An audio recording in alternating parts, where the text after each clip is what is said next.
Some men chase fame and find it. Some men build empires and fill them. And some men do both. Only to walk away from everything, jump in a van with their family, and spend 7 years crossing 33 countries, asking the hardest questions a human being can ask. This man was a Royal Marine Green Beret Commando whose body was once pushed so far past its limits that his muscles began to break down and his brain was on the edge of liquefying. He survived that. Then he became one of Australia's most recognizable television personalities, built a media empire alongside with his amazing wife, rubbed shoulders with presidents, and watched millions of people tune in every Saturday night to see him perform. He had the fame, he had the money, he had the name, and none of it was enough. So he gave it all away. Nearly $1 million in possessions handed to people who needed it more. 3 businesses handed to people who built him. And then he did something that would make most people question his sanity. He tested every major religion, worldview, and spiritual tradition on earth, not as a tourist, but as a former militant atheist determined to find the truth or to prove that there wasn't one. What he found was the last thing he expected. Ladies and gentlemen, please welcome to the Outstand Podcast, Geoff Barker. Dude, that was exceptional. You want to be my PR agent? Absolutely. No, I'm not PR agent. I'm just a hype man. Like, I just want to be like a white Kirk Franklin. There you go. Like, no one really knows what I do, but I'm there for the party. I'm glad you're here. Thank you. We got a lot to cover. I don't know if we're definitely not going to get into everything because it's a lot. So we might have another episode. And but just kind of give us an update for everyone listening, watching. What's going on? Where are you at right now? Kind of just give us 60 seconds and catch us up. Yeah, right now I'm living in Plano, Texas. Love y'all Texans. And working for Hope is Alive, which is, I call it the Navy SEALs of Recovery Ministries because it has such an incredibly high success rate, 85%. And it's a real honor to be working alongside those guys, changing the lives of men and women. We have houses, 27 around the country, and I look after the 2 in the DFW area. And it's a real blessing. Inspirational being around addicts who found Jesus and have come out the other side. Yeah. And I see miracles every day. So it's good. It's crazy. And then we also have my friend Brett, who we just recorded a podcast. He's in from Canada. And I wanted him to sit in to be kind of a commentator and ask some questions because Geoff's story is truly amazing. But what's funny is because they were in Australia for a while, so they were actually technically at Hillsong before it was Hillsong. When it was Christian Life Center. Christian Life Center. Yeah, Christian Life Center. Yeah, so like they're super connected. No, it was before that. It was Waterloo Church. Isn't that crazy? Original, like OG. Yeah, OG. This is when the women had the blue rinse hair and the men used to wear like purpley suits. Yeah. And then Brian's dad baptized his boys. Oh, wow. Yeah. Isn't that crazy? They were there for, I just found this out. Like, I think one of the last times we hung out, I forget how it came up. I don't know. But yeah, it was, well, I think you were in Australia and I was like, have you ever heard of Hillsong? I was like, oh yeah, absolutely. We went there. I'm like, what? Like, what a small world. And now you're somehow in, DFW, Plano, Texas. It's absolutely crazy. So much, gosh, so many questions to go through and so many things to talk about. I think let's go all the way back. Your parents, give us the house environment you grew up in.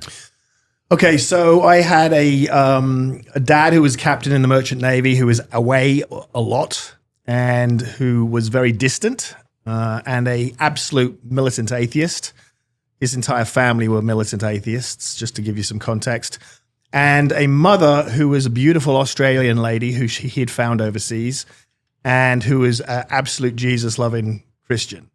So I sort of had these 2 voices in my ears, and my first experiences with church were this little kind of, we used to meet at the women's WI hall, and there'd be like 20 people, and 2 would be playing a tambourine. And I remember thinking, this is so pathetic. I want nothing to do with this. So I sort of, wanting father's attention, I sort of moved in his direction more. And I also spent a lot of time on board ships. So my first school was in Japan. And, I'd visited a number of countries before I was 5. Like I said, every time I talk to you, your story just evolves and evolves. So your mom was from Australia. Your dad was from England. England. Okay. Cause you grew up in England. And then when did you move back? So how much time did you spend in England? I spent 22 years in England. Okay. I went to school. I graduated. I joined the military. I did my time. And then when I'd had enough of that and decided I wanted to go find some fame, fortune, and see the world a bit more, I moved to Australia. Actually, I scrubbed decks on a ship to get to Australia. Really? Yeah, took a month.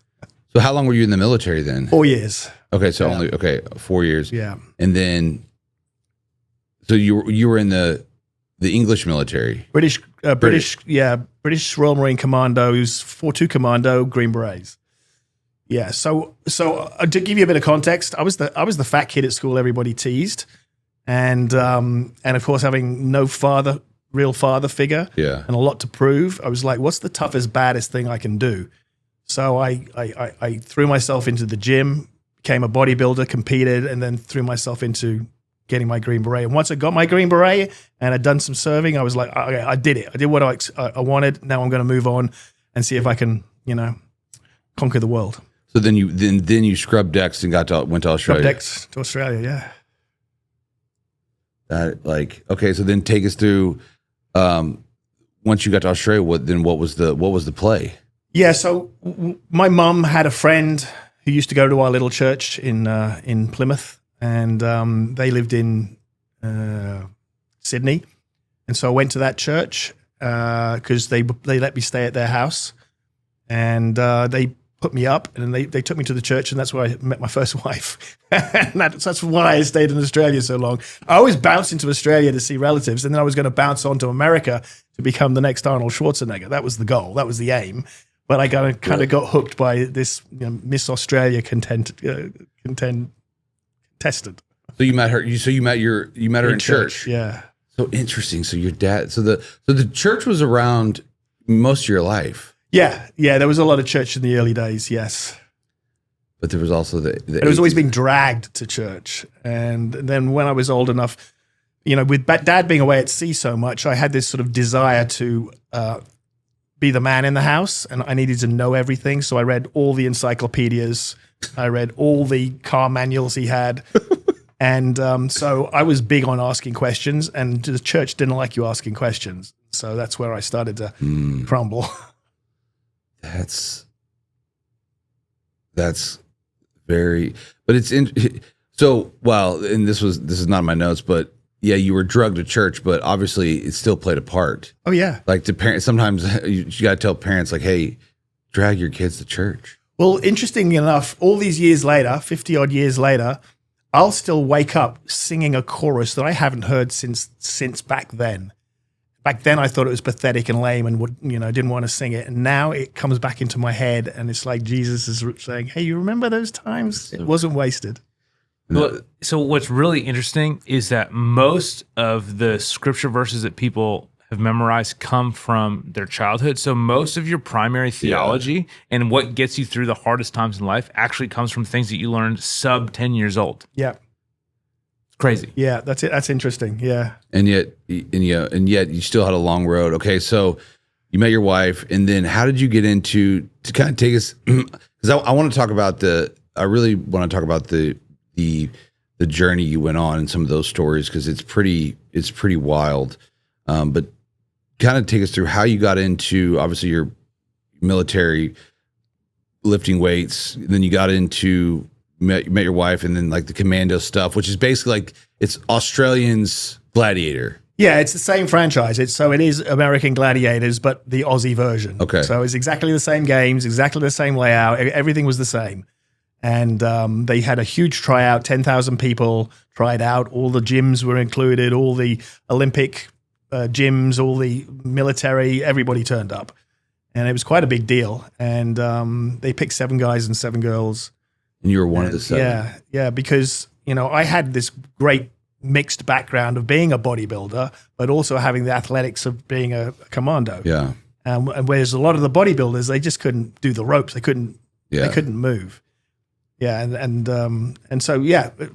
But before that happened, when I met my wife, we had twin sons, and then we separated, and I started up Australia's first personal training company, one of the first personal training companies. Interesting. And because it was one of the first, we would get to train a lot of the celebrities who'd come over from America, like New Kids on the Block and Dire Straits and those kind of guys. Really? Yeah. So that was my introduction into fame. So I would be invited by my clients to come to these red carpet parties mixed with celebs. And I'm like, oh, I can handle this. Yeah. This is kind of cool. So before I became anything notable, I was getting the taste for, I would be training producers and directors and celebrities. And so that's where it all began. And of course I almost want to pull up the photos, but for those listening, Geoff was not a bad looking guy at that age, and he was very in shape. So that probably did help with the, it's not, it's a good thing to be good looking and in shape. You're still pretty good looking, and you're still in really good shape. Very, very, very good shape. Okay, so you started that. So then, how long were you doing that before you got into commando stuff? So I did that for a few years, and then I got it because by then I was doing commercials as well, and minor movie roles, I did a commercial for Dunlop, which was quite funny, where I had to lift these giant tires like I was a weightlifter, and it was like Dunlop, and then they did this huge cardboard cutout, life-size cardboard cutout, and put it in all the dealerships. It's really cool. And so I did it for a few years, and I had a not a manager, but an agent, and she called me up and she said, "Hey, this American show is coming to Australia. Are you ready to try out?" And I'd actually got to the point where I was fed up with training, and I was almost going to quit. So I wrapped it up, and that's when it happened. Then how long was the commando thing? It was 4 years. Yeah. That's a long time. Yeah. So that was a meteoric, you go from nothing and then boom, all of a sudden you're on the cover of papers and magazines, going to all the big parties, going to all the big charity events and signing autographs and having girls scream. And it was fun. Well, and then your wife ended up, she had a lot going on too. It's not like she was just sitting in the background. No. So I got divorced by then. Yeah. And I met my second wife. This isn't when I met her, but this is when we got together, and she was a receptionist at a computer company. All she did was just answer phones, like no career, no goals, no dreams, no nothing. And she'll tell you this, so I'm not speaking out of term. And I went out one night to one of the biggest nightclubs in Australia. And it's the one where In Excess used to go and all the big names. Yeah. And the line was all the way around the block. And as I'm approaching, I see her standing at the side of the road. And I knew her through another meeting years before. And I said, "What are you doing here?" And she said, "Oh, I'm on my divorce party." What? Really? Yeah, I just got divorced and my best friend's taking me out to celebrate. And all right. Come with me. And so you're divorced, I'm divorced. We walked straight in. Bouncer just opened the gate with 500 people behind us. She was like, ooh. And literally a year later, we were married. That's hilarious. Yeah. So because she ended up having like a radio show. Yeah. So then what happened was that I'm now entrenched in this world, and I'm also got a bit of a marketing media brain, and so I'm like, okay, I see how this works. I see how the paparazzi work. I see what works on the red carpet, what gets in the paper. I can see the opportunities. And so I said to her one day, "Hey, do you want to be famous?" And she was like, "Not really." And I said, "Listen, I got an idea." And what had happened was that Fox Studios had opened up in Australia, and when I say Fox Studios, it was a movie backlot. And they were doing all the big movies at the time. So they were doing Matrix and Moulin Rouge and Troy and Mission Impossible. And so all the big stars were coming to Australia. And they were coming down to the gym I was going to, which was just down the road, to look for people like, "Oh, we need a giant." Or, "Oh, we need a girl who'll get her clothes off and be a body double for Nicole Kidman."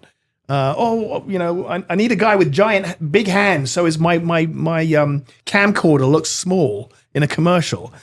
And I'm like, why are they coming down to a gym to ask these questions? And I thought, I'm going to start an agency.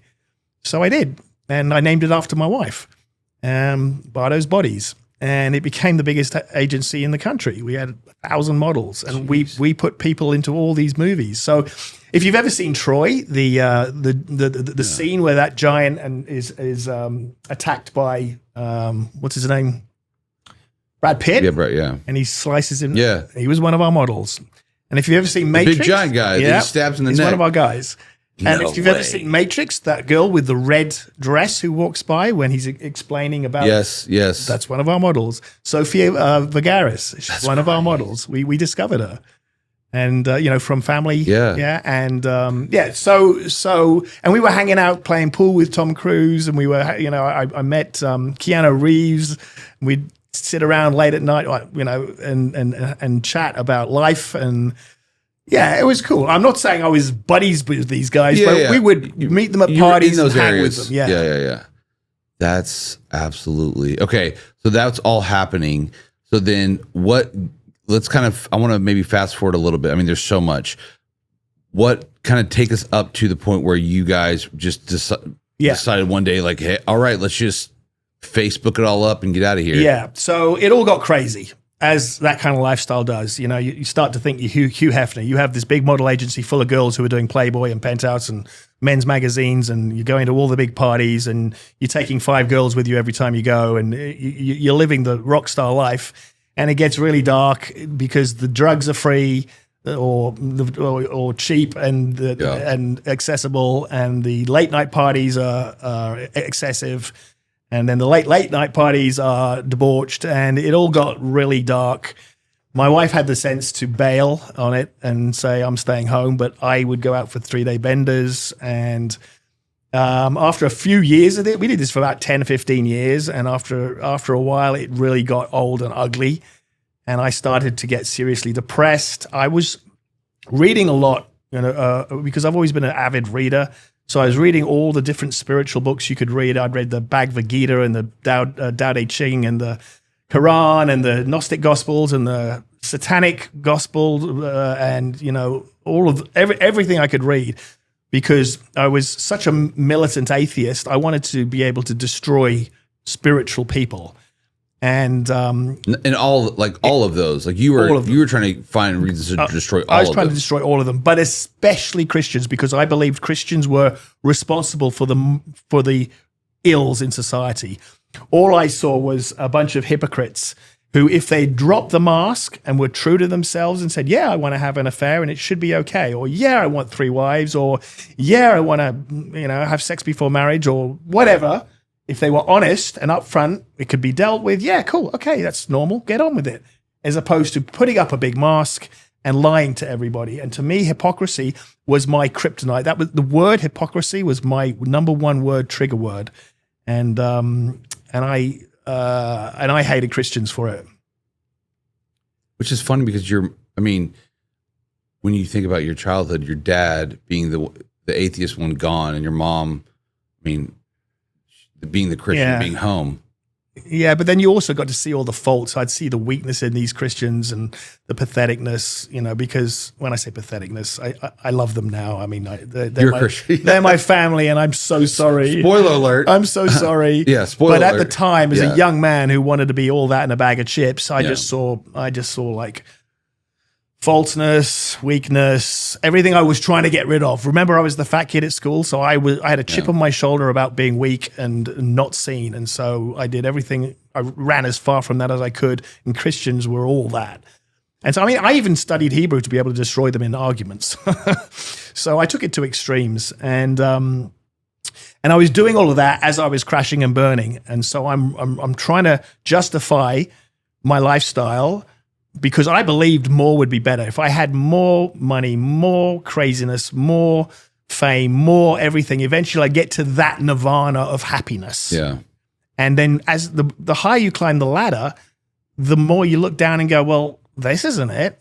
This isn't it. Yeah. Is it really up there? And I got to the point where I had to question, I'm going the wrong direction. And then the only way to go is, well, then is this spiritual stuff true?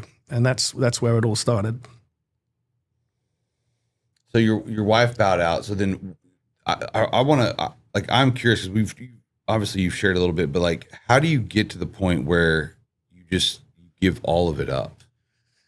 Yeah, so the story is I had been on a 3-day bender and I'd had enough of myself, and I ran my hands over all my books. So I had a whole library, and I used to like doing that. It's that thing where you just don't look and you pick a book and you pick a page, and I did that, and I picked a book, picked a page, and it was the first chapter of Ecclesiastes, and I was like, "Come on!" I had not read that properly. Here's a guy who's gone so much further than me, has had so much more than I have, saying categorically that it's nothing but the wind. It's a complete waste of time. And that was the minute when I went, okay, I need to admit I'm going the wrong direction. I'm going to reverse. And for some bizarre, I had just watched a documentary about ancient armies, and they sail a boat up to the shore.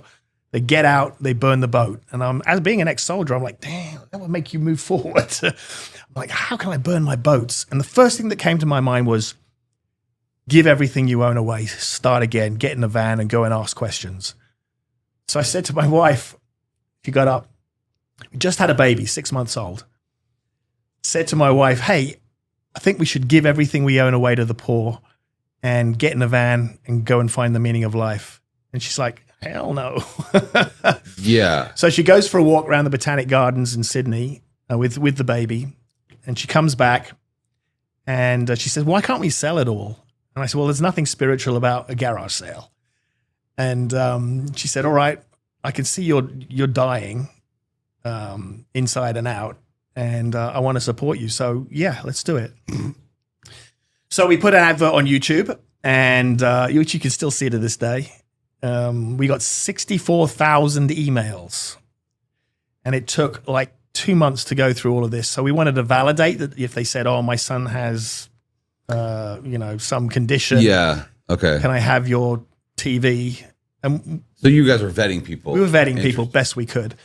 And so we end up giving everything we owned away, the TVs, the cars, the motorbikes, the jewelry. Because bear in mind, my wife was she was more famous than me by the end of it, because she had her own radio show. She had her own, we had our own TV series. We had 8 books, 3 bestsellers. We had, it was good. Yes, life was good. Yeah, it was good, but it would crashed.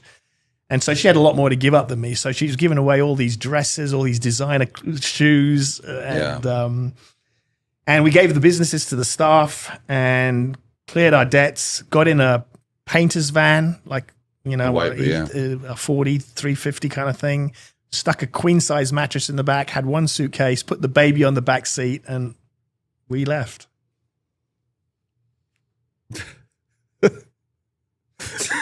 It was all over the newspapers that you can imagine. It was all over the news, and the goal was like, okay, let's just.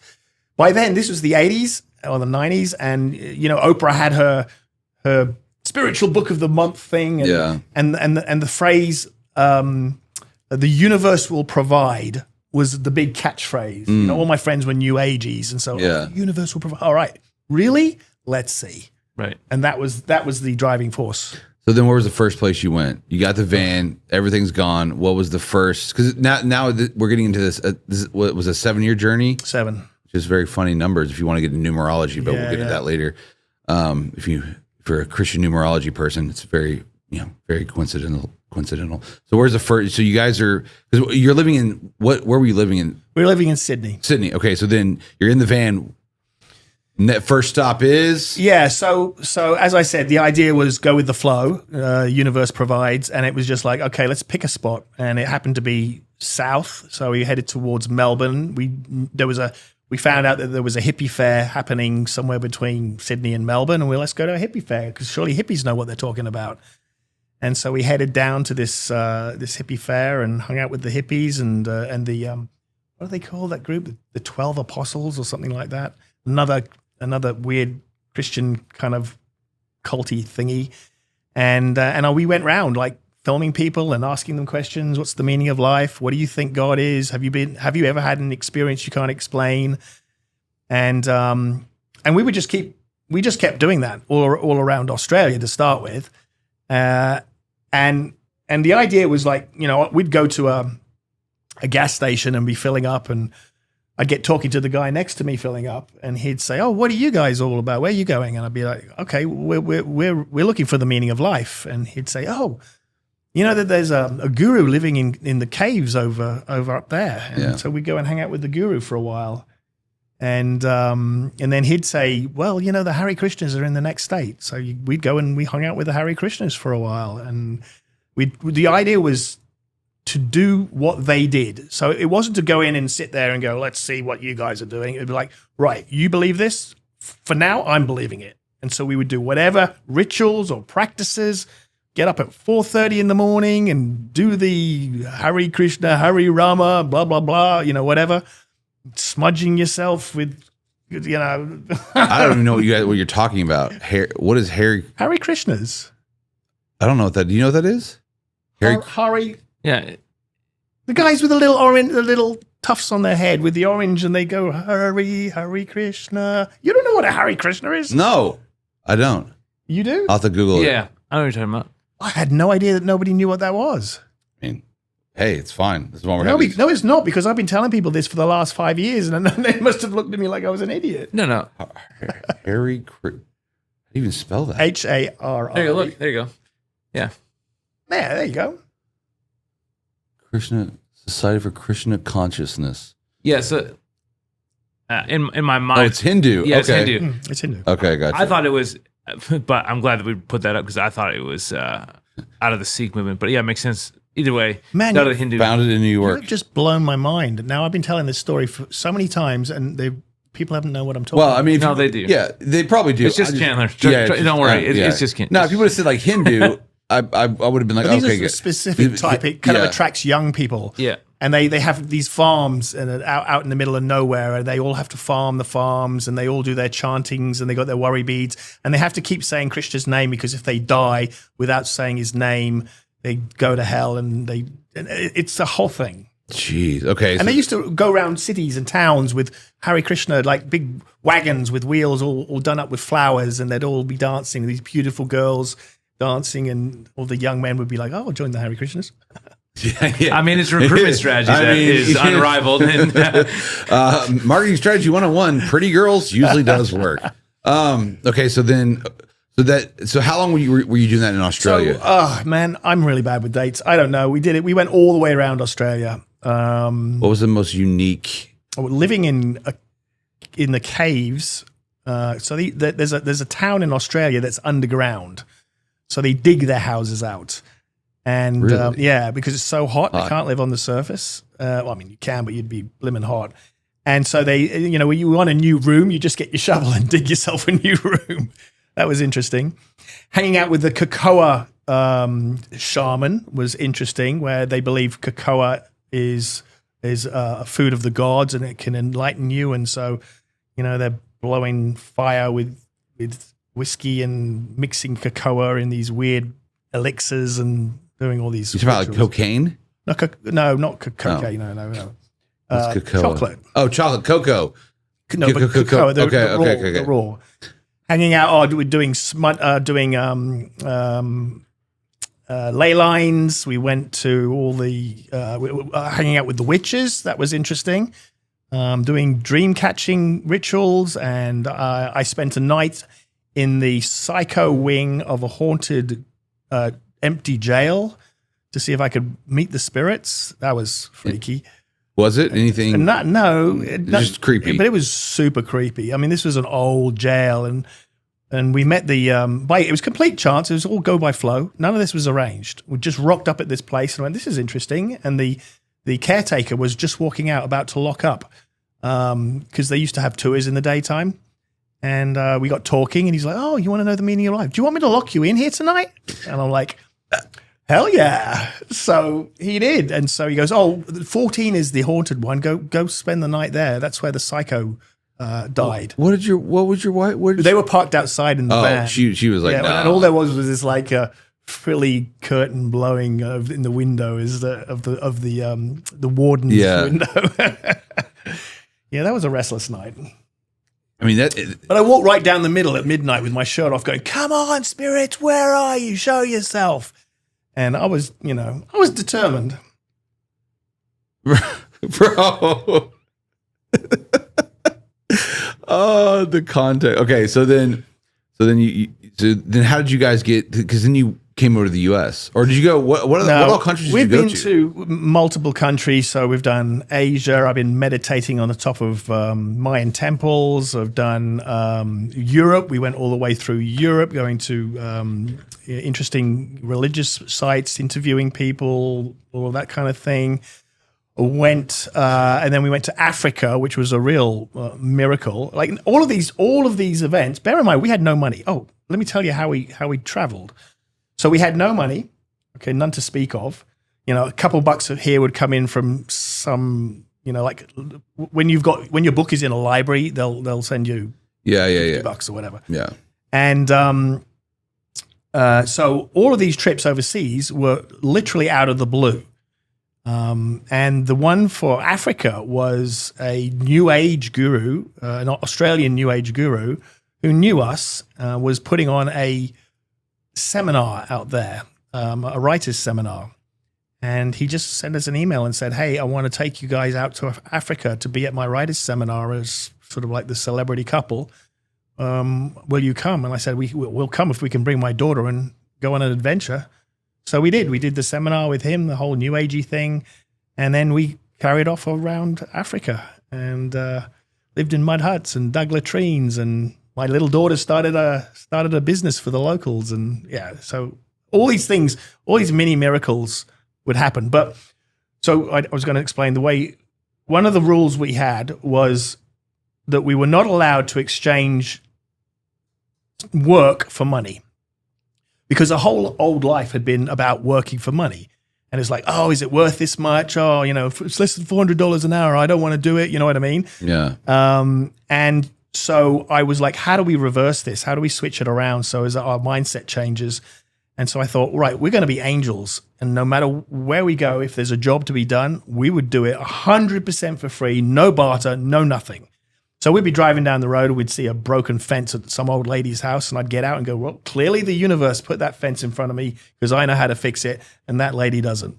And so I'd get out and I'd say, I'm going to fix your fence. So we'd fix the fence, or we'd look after the chickens for a few days, or we'd stay on the ranch. One of the ranches we stayed on, this was in America, and it was an older couple, and they had all these dogs and all these goats and horses, and the whole paddock was covered in dog crap and horse crap. And so in the middle of summer, and I just got out with the buckets and spent literally 4 hours picking up dog crap. And my wife's like, what are you doing? They're not paying you for any of this. I'm like, no, this is a gift and it feels great. First time in my life, giving felt great. Wow. And so that's how we went around. And of course, doing that somehow or other, I don't know whether it was a spiritual thing or whether it's just the law of nature, good things would happen. People would go, hey, I've got a bottle of wine for you. Here's some cheese. Come stay with us. Come and have some dinner with us. And we never went hungry. And there's one time we were right out of money, and my little daughter, we stopped at a park to get some of her yayas out, as we called it. And she was 3 or 4. She ran around and came out with $50 in her hand. So, yeah, crazy stuff. So I'm beginning to think, is this fluke or is there something guiding us? Yeah. As you were experiencing all those, like looking back now, what do you feel? Was there a commonality? Because obviously, you're a believing, practicing Christian, and we'll get to that revelation. But being where you are now, looking back, was there, with all those different religions, cults, whatever, was there something that you could take away now with just some similarities that you saw? Oh yeah, 100%. They all required working for the God's attention. You've got to do this, you've got to do that. Like I said, the Hare Krishnas, they couldn't not be saying under their breath, Hare, Hare, Hare Krishna, Hare, Hare, Hare Krishna. And that was one of the common themes. They all have beautiful things in them. They all have things that make you feel good. Like I got right into meditation. I could do 5, 6, 7 hours meditation on my own. And those meditations, and yes, that oneness that they talk about in the New Age, yeah, it's real. You feel like you are part of the trees. And in that moment, it is, oh, this is it. I found it. This is the place. This is the spot. But the second that you stop, the void's still there. And that was the thing that really struck me was after 7 years of all of these different religions and tribes and cults and everything else, all of these practices that I'd done, nothing had altered that void. And when I say a void, to me, in my mind's eye, it felt like an abyss. An abyss full of cracks, which were the mistakes or just the crap in my life that went down infinitely. And that's how empty I felt. And I didn't feel any less empty after 7 years. And that's what really started to depress me again. Was there one of the, like, any of those experiences of the religions that you experienced? Were there any ones that you were like, wow, this might be it? Yeah. Well, Buddhism, because I was really, particularly Taoism. Because the wisdom was so profound. The Tao Te Ching, I just loved it. And the concept of the Tao being like the oneness, and so that's why I did so much meditation. I mean, first of all, I got into transcendental meditation like the Beatles did, where you have a mantra and you say the mantra over and over and over and basically hypnotize yourself into a state of peace. But I then experimented with all these others. And hey, I do believe that they had a positive effect in my life up to a point. I don't know what doors I opened to the spiritual world. That's a whole another thing. But at the time, it's certainly, I mean, one of the interesting things was I'd been on drugs 4-5 days a week because I had to go out every single night to these events, networking events. And to me, it was like part of doing business. Like you had to stay up until 3 a.m. You needed to pick me ups. And bumps. You know what I'm saying? Right. A couple keychains. You know exactly. And so I'd been doing this for several years. Gosh. And the minute I got into the van and started on this journey, my desire for drugs disappeared. Really? Yeah. So that was almost like the first miracle. Changing environments. Yeah, I guess that had a lot to do with it. Yeah. But so all of the practices had something beautiful in them, which is why that people are attracted to them. All of them? Surely there were some that you were like, were there some you rolled up and you're like, yo, we got to get out of here, stat? There was a few that were like, okay, this is just craziness. Yeah. Let's name names. No, I do you know what? Even if I could remember, I've got the world's worst memory. It's amazing I remember as much as I do right now. That's what drugs will do to you, kids. There was one time, there was this one group, and one of their things was lying on the floor. And you know what smudging is, right? You know, where they get that plant. It's like the sweetgrass almost. Yeah, what is it called? Sage. Yeah. Sage. Sage, okay, yeah. And they burn it, and then they rub it over it, yeah. and then there's this girl saying all these weird things, and me and my wife and my little daughter were lying on the floor with like 50 other people and being smudged, and my little daughter started giggling. And it set us off, and it was like ruining the whole thing. And at the Hare Krishna place where everybody was meditating, she'd go around and try and sit on people's laps. And I mean, it was so cute, but it wasn't popular at the time. So when we hung out with the witches, that was always because you think, well, witches, wizards, and we hung out with a warlock, and that was all kind of weird. You're like, do you believe this stuff? And they're like, yeah, you've just got to drink this under the half moon and do this and do that. And I tried it, and I don't know, didn't. Oh, I know the weirdest one. Actually, when I look back, I'm like, dang, that was kind of dodgy. So I met this little short elfin-like lady, older lady with this long gray hair all the way down and this super pale face. Her name was Luba, in the middle of the mountains. And what country? At this mountain retreat somewhere. I don't even know where it was. It was just a hotel in the middle of nowhere. And they had a fireplace. It was freezing. And we were in the van and we went and get a cocoa. And she was sitting in the corner, this etheric looking lady. And I went up and I started talking to her. And anyway, it turns out she was a Gnostic priestess. And I'm like, okay, the universe put me in this place. And so I said, we got talking and she's like, would you like me to do a ritual on you in the morning to open your third eye so you can see your path? And I'm like, hell yeah. So like 5 a.m, we rock up misty and super spooky and go into her house with all these wild candles and weird symbols all over the place. And then she does this Gnostic ritual, which includes holding this dagger over the back of my head like this and doing all these incantations. And it was weird. And now I'm looking back going, man, she could have killed me in a second. I got out alive. Yeah, that was a dodgy one. So what starts turning the tide? Like you're having these experiences, you're going to these places, you're militantly, open but closed at the same time. What starts turning the tide towards Christianity? Because you've got this hate on, woven throughout your story. Yeah. So there were 2 main events. I'll if we got time, I'll go through both of them. How we go? Yes, we got enough time. All right. The very first one. This is the very first moment that a little tiny crack happened in my hatred for Christians. So I'm walking up the street. This is when we came to California. So we'd done all the rest of the world. America was the last place we came to. Okay. And up till then, there's no God, clearly. And I'm walking up the street in the morning, 6 a.m, misty morning, atmospheric style. And I'm walking past a church called Mariners and in Orange County. And if you know Mariners, it is a beautiful campus. Yes. It's got like fountains and rivers and all sorts. And I'm walking past it and I'm cursing it because I'm going, you Christians, look at what you do with your money, you money grabbing. I was just cursing it.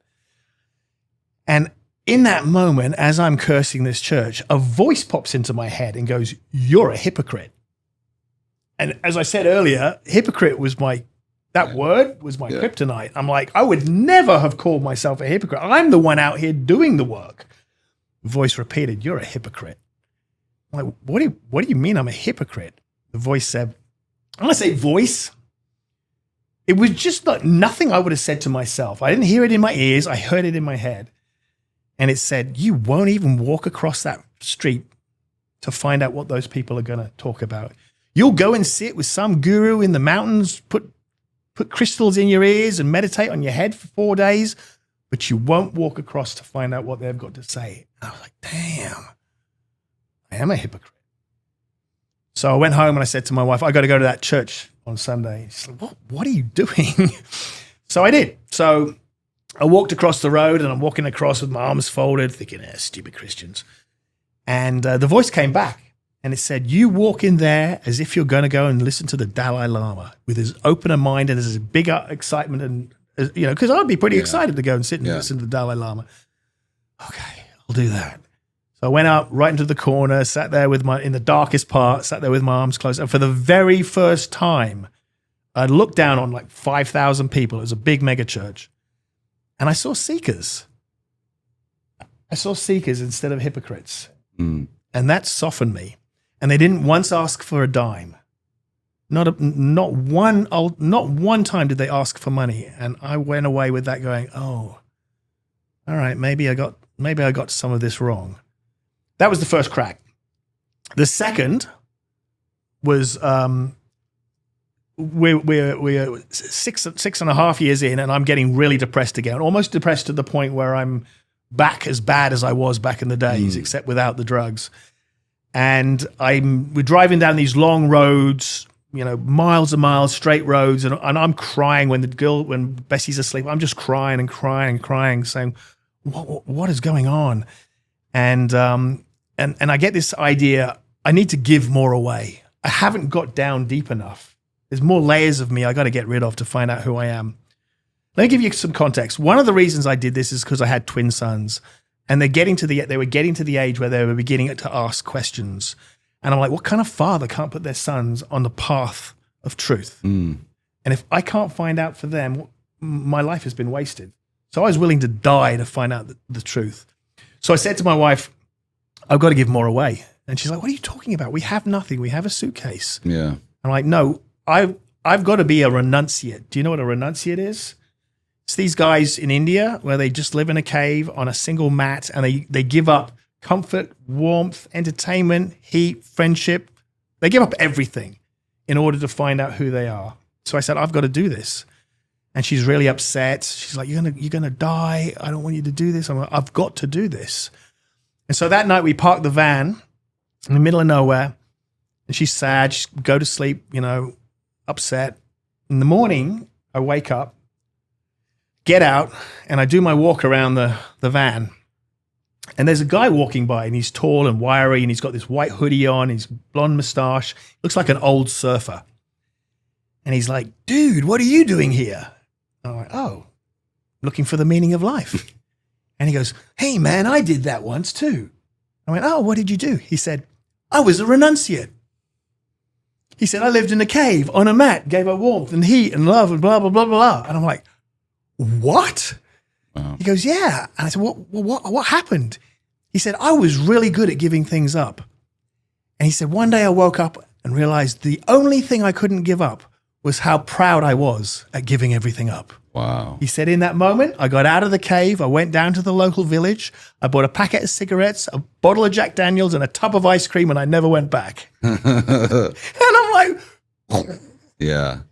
I mean, ever since, up till that minute, I'd never met anybody who was a renunciate. And ever since, I've never met anybody who's ever met anybody who was a renunciate. No, yeah, I was like, no. And so at that point, I'm like, dang. Wow. That is out of the ordinary, and there's no two ways about it. But it put a full stop on that. It was like, oh, that rabbit hole, I'm not going down. So these two things really, really guided me. And then we got back to California after doing the whole of America. And I was like, this is it. It's 7 years. We got to get our daughter in school. She's 7 now. Mm-hmm. And I've found no answers. And I'm about to raise the flag for the atheists. You've won. You're right. It's all very nice, woo-woo. It makes people feel comfortable for a few minutes, but it's no more than that. And so I said to my wife, I'm going to give it one last shot. And I'm going to try and think of the craziest thing I can to get the attention of anything spiritual out there. And I decided that the craziest thing I could think of is to do a 40-day fast. So we'd made friends with this Jewish Buddhist monk, and she had this house with a little room in it, which was like a little window.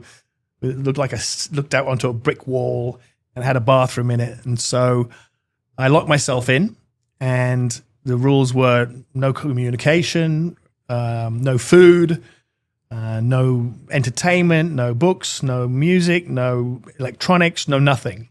What I would do was I decided I would split it finally between two things. I would finally give the Christian God a shot, because I couldn't call this an experiment, which we did. We called it the life change experiment. I couldn't call it an experiment if I hadn't tried everything. And I had tried Christianity when I was younger, and I'd been all into it, as much as any young boy is when he goes to youth camp. But it had been ditched years before. And I would give the New Age guru a chance too, So the plan was I would meditate an hour, pray an hour, meditate an hour, pray an hour, meditate an hour, pray an hour, 8 hours a day, 40 days. That didn't do it. I'm just going to go back to my old life, paganism, hedonism, blow my brains out with cocaine. And so I started. And you can imagine how boring this is. Day in and day out. Oh. And on, again, interestingly enough, day 7. And I'd had enough of, I was fine with the eating. That kind of, the feeling goes away. But the meditation and prayer was really boring. And I'm kneeling on the bed and I'm screaming at the wall and I'm effing and blinding. God, you piece of effing blah, blah, blah. You call yourself loving, blah, blah. You say knock and I'll answer. I've been bashing the effing door down and you haven't done anything for me. And boom, as I'm screaming at the wall, from the top of my head to the tip of my toes, it was as if every single cell in my body exploded with a love like I had never felt before. And it absolutely crushed me. And it felt like these giant arms were around me, and all I could feel was warmth and love. And I started sobbing so hard, I thought my guts were going to come out of my mouth. And I just sobbed and sobbed. And the first thing I thought, oh no, does this mean I'm a Christian? And I heard this voice in my head, this similar, and it just said, rest in me, just rest in me. And I'd realized I've been struggling and striving so hard all these years. And all I had to do was let go and allow this love to infuse through me. And a bunch of mini miracles happened there, which we probably don't have time to go into. And one of them, though, was all my thoughts were turned around instantly. And the rule I had made up in my mind was there's not a preacher on this earth who can talk me into a religion. Yeah. There's not a book on this planet that will read me into some kind of a life change. I'd read to death. I had listened to death. I had to have a transformation, else I wouldn't believe it. And even that I didn't believe I would believe. I just think, oh, it's a trip. Oh, I imagined it. Anyway, this was so insanely real. My whole thinking switched instantly. All the things I believed, oh, abortion's great. Oh, sex before marriage is wonderful. Oh, orgies are a great idea. Oh, I'm like, that's a stupid idea. Why would you kill someone? Literally switched my brain around. And the biggest thing, that aching crevasse of emptiness, what I saw in my mind's eye was like this giant hole into infinity, and it started to close. All the little fissures, the cracks in the rocks, things that I thought I could self-help away. I didn't even know they were there. How can you self-help something away you don't even know is there? Yeah. And I became really aware of them. And they just started to close, and the whole thing closed right up to the top, seamless, as if there had never been a void. And I felt whole for the first time. I felt my father, my real father. All those feelings I had against my earthly father, it was like, I'm your real father. And all I felt was this father love. And I just sobbed and sobbed. And after it all died down and I was like conscious again, I decided, right, I'm going to do the full 40 days because I want to find out whether this was real. Is it going to fade? Yeah. And so I did. And that was when I met Jesus, And I asked my wife to bring in a Bible and a Tao Te Ching, which was my favorite. And as I read the Tao Te Ching, it was like reading the back of a packet of cereal. It became meaningless and empty. And as I read the Bible, it became 3-dimensional, 4-dimensional. Wow. And all of a sudden I saw text within text and context within context. And the depth of it became like, it became, when they talk about it's the food, the word is like food. It felt like food for the first time. And so when I come out 40 days later and my wife says, so what religion am I? She's like, I like Buddhism. I like wearing their gear. And I'm like, no, it's Jesus. And she was like, no, anything but Jesus. Wow. And it took 3 months. And she was in a Dave Ramsey seminar learning about finances. So no big spiritual event.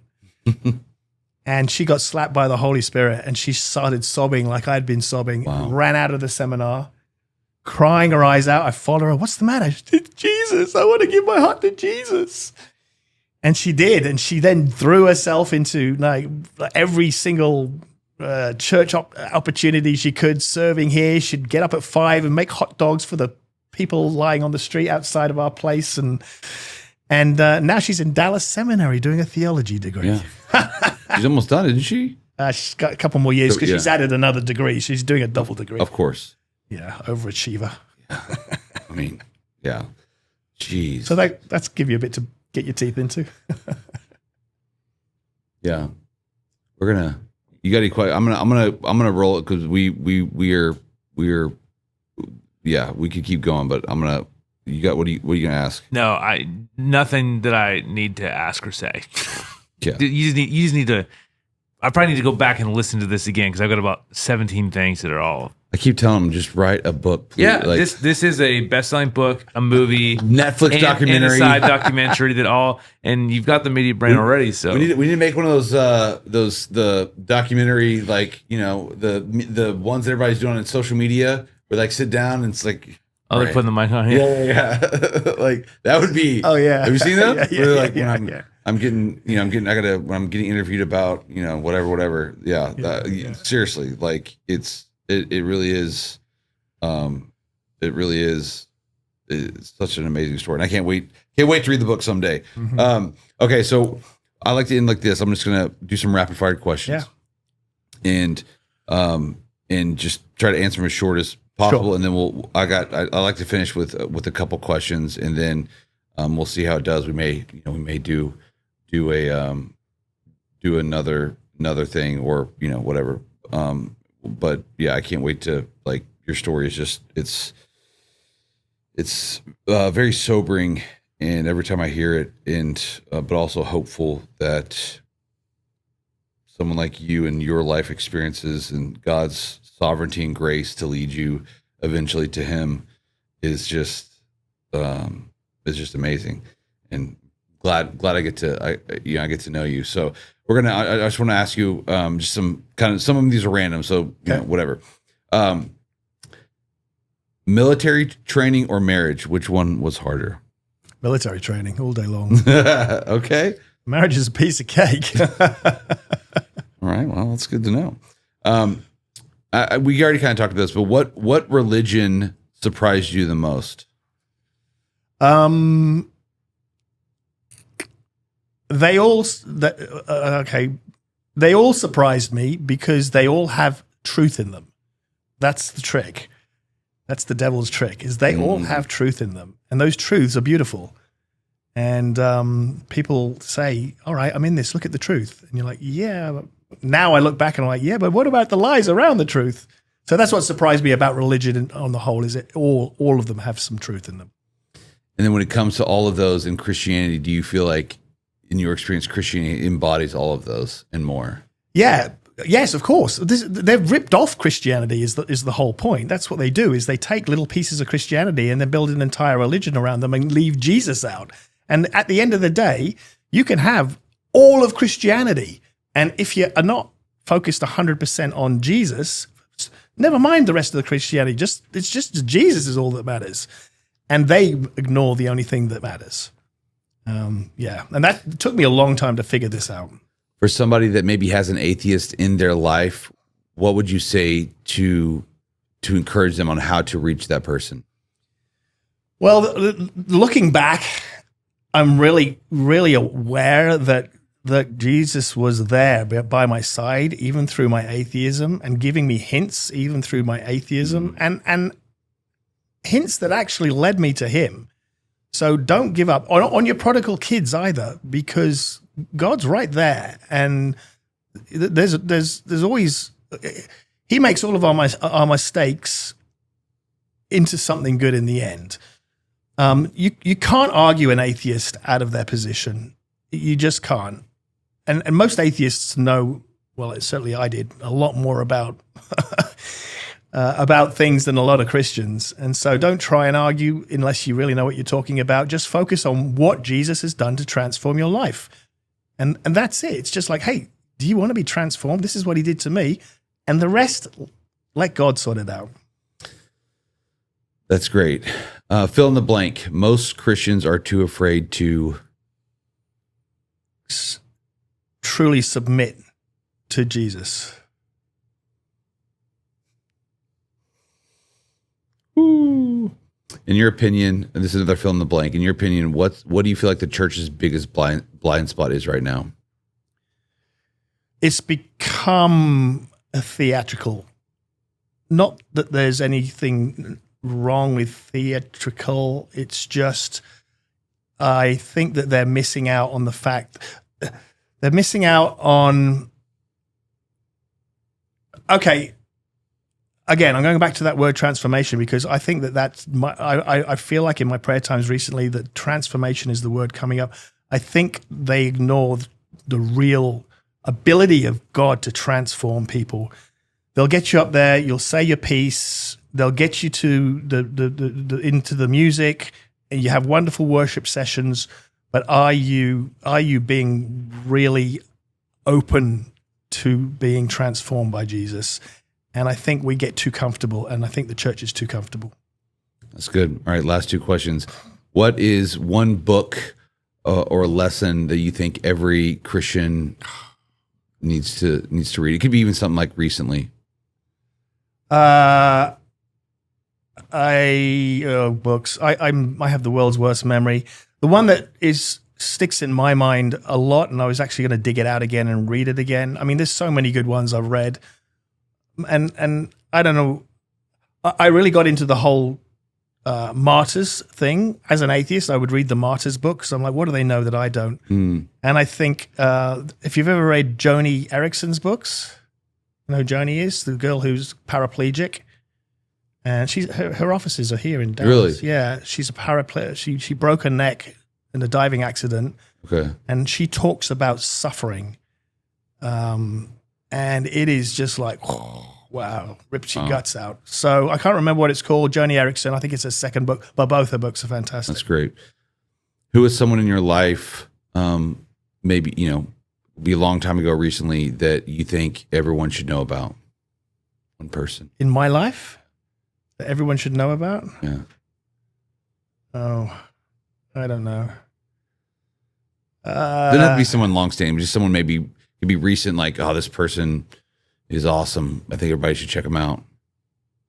So someone that they can look up a podcast of them? Yeah, or a book or something. Yeah. Oh, dude, you got me on the spot here. I really don't know. The second we finish this, I'm going to think of them. I honestly can't think off the top of my head. Well, give me the next one, or maybe I'll come up with something. No, it's fine. We can put it in the show notes. But I want to say again, thanks for being willing in. Oh, we got it. Jamie Winship. Jamie Winship. Winship. Jamie Winship. Check out his stuff. Okay. What a story. Makes mine look like peanuts. Okay. And what he's doing for the kingdom, boom, blow your mind. There we go. That's what we wanted right there. Jamie Winship in the podcast. Well, we're going to end it there. If you have watched this far, make sure and like and subscribe, because I know this guy, he's got stuff already out there. You've shared this before. You're going to do it more, and you need to, because your story it's a blessing. And every time I get to hear it, which, I mean, we've only known each other for a few months, and I've heard it like basically my third time somewhat hearing a large part of it. And it's still just, it's so beautiful and yet crazy and so many descriptive words. So thank you for that, for your faith, for what you're doing now, and for the community that you're building, what you stand for. And I look forward to having you on again, hearing everything that you're doing. And I appreciate you. Thanks, Brett, for being here, for being on, and thank you for listening. Yeah. All the way from Canada. This is a worldwide podcast for all those. We have representatives from all over the world.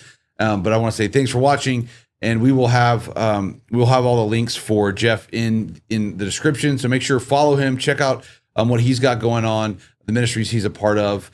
Give him a follow on social media, and we will see you on the next episode of the Outstand Podcast.